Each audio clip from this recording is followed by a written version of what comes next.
రాష్ట్రంలో జగన్మోహన్ రెడ్డి అరాచక పాలనకు అంతమొదించి 5 కోట్ల మంది ప్రజల ఆశయాలు ఆకాంక్షలను నెరవేర్చే లక్ష్యంతో ఏకతాటిపైకి వచ్చిన తెలుగుదేశం జనసేన బీజేపీ కూటమి రాష్ట్ర రాజకీయాల్లో సరికొత్త అధ్యయనాన్ని లిఖించబోతోంది. ఈ నెల 17వ తేదీన చిలకలూరిపేట సమీపంలోని బొప్పుడి వేదికగా నిర్వహించే భారీ బహిరంగ సభ ఆంధ్రప్రదేశ్ ప్రజల భవిష్యత్తుకు దశ దిశ నిర్దేశించబోతోంది.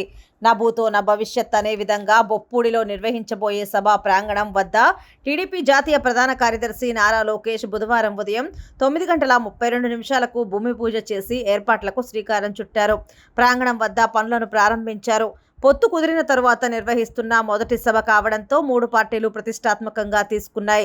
2014లో కూడా 3 పార్టీలు కలిసి గుంటూరు జిల్లా నుంచే ఎన్నికల ప్రచారం ప్రారంభించి విజయ దుందుబి మోగించాయి.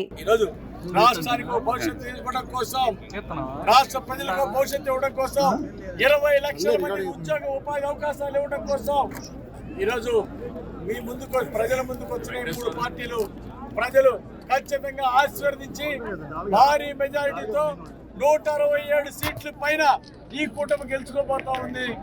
ఈరోజు ఈ ప్రజల ఆదరణ, ప్రజలు మా పక్షాన ఉన్నారు. భారీ మెజారిటీతో ప్రజలు గెలిపించబోతున్నారు.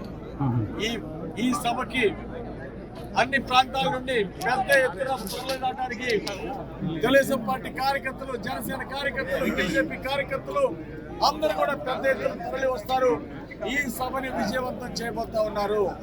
తొలి మేనిఫెస్టో బహిరంగ సభ ఎన్డీఏలో చేరిన తరువాత జరగబోయేటువంటి తొలి సభ కాబట్టి దేశవ్యాప్తంగా ఈ సభ మీద దేశవ్యాప్తంగా ప్రజలు ఎదురు చూస్తూ ఉన్నారు. ఎందుకంటే 6-7 సంవత్సరాల తర్వాత తెలుగుదేశం పార్టీ తిరిగి ఎన్డీఏలో భాగస్వామి కావడం, తెలుగుదేశం, జనసేన, బీజేపీ కలిసి ఒక కూటమిగా ఆంధ్రప్రదేశ్లో పోటీ చేయబోవటం, ఇక్కడున్న జగన్మోహన్ రెడ్డి అరాచక ప్రభుత్వాన్ని, రాష్ట్రాన్ని సర్వనాశనం చేసినటువంటి జగన్మోహన్ రెడ్డి ప్రభుత్వాన్ని ఒకటి వేళతో కూర్చోవేయడానికి ఏర్పడినటువంటి ఈ కూటమి 5 కోట్ల మంది ప్రజలు ఎప్పుడో ఎదురు చూస్తున్నటువంటి కూటమి ఇది.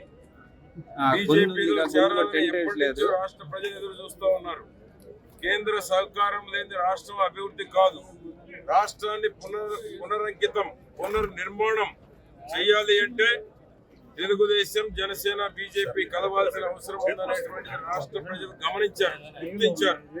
కాబట్టి వీటి యొక్క ప్రాధాన్యత ఉంది ఈ తొలి బహిరంగ సభలో. ఎందుకంటే దేశం మొత్తం ఎదురు చూస్తూ ఉంది. ఏమి ఇక్కడి నుంచి మాట్లాడబోతున్నారు, ఏ విధమైనటువంటి సంకేతాలు లేవబోతున్నారు, ఈ జగన్మోహన్ రెడ్డి దుర్మార్గాలకి ఏ విధంగా చెక్ పెట్టబోతున్నారు, జగన్మోహన్ రెడ్డిని ఏ విధంగా ఈ రాష్ట్రం నుంచి తరిమివేసేటువంటి బహిరంగ సభ ఇది కాబోతా ఉంది. కాబట్టి ఈ రోజు భూమి పూజ రాష్ట్ర పార్టీ అధ్యక్షులు అచ్చెన్నాయుడు గారు, బీజేపీ నుంచి నాగభూషణం గారు, జనసేన నుంచి రాధా వెంకటేశ్వరరావు గారు, రాజు గారు అందరూ వచ్చారు. 3 పార్టీల నుంచి భూమి పూజ చేశాం.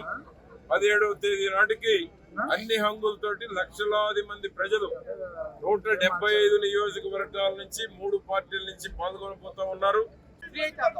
ఒకళ్ళ దగ్గర 7 కోట్లు, ఇంకొకళ్ళ దగ్గర ఒక 6 కోట్లు అభ్యర్థులను ఇప్పుడు 3వసారి మార్చారు. అంటే వైఎస్ఆర్ కాంగ్రెస్ పార్టీ పరిస్థితి ఎంత దయనీయంగా ఉందో దీనిని బట్టి అర్థం చేసుకోవచ్చు. ఒకే నియోజకవర్గంలో 1కి 2 సార్లు 3 సార్లు అభ్యర్థులని మార్చుకోవాల్సినటువంటి దయనీయమైనటువంటి పరిస్థితికి వాళ్ళ వైఎస్ఆర్ కాంగ్రెస్ పార్టీ చేరుకుంది. ఆ పార్టీ బీఫారం అడిగే వాళ్ళు కూడా ఈ రోజున లేనటువంటి పరిస్థితి.